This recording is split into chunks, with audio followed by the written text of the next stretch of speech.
气候变化就咳嗽，平常出汗多，这是免疫力差吗？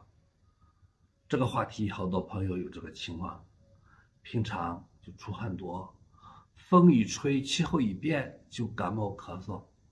医生说你这个抵抗力差，免疫力差，应该调节免疫，这种说法有问题。我给大家说一下，我先从西医角度来谈这个事儿。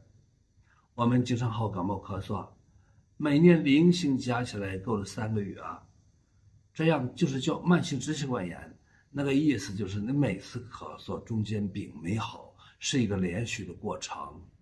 在中医怎么看？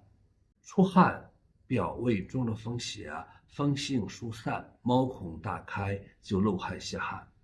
毛孔打开以后，外边自然界的风寒湿热这些个病气随毛孔就进来了。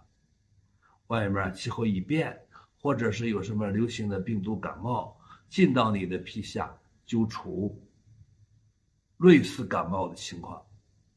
那这样你的咳嗽反复发作，就是一个从根儿就没断根儿的表现。那么每次咳嗽好了，其实本质上你没好，表症中风没解。中医怎么办？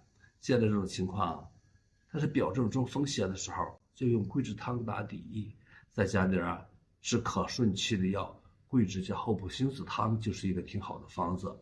这是医生张仲景给我们拟定的方子，这个方子只是针对经常感冒咳嗽、表症中风、出汗、怕风吹的病根的病人。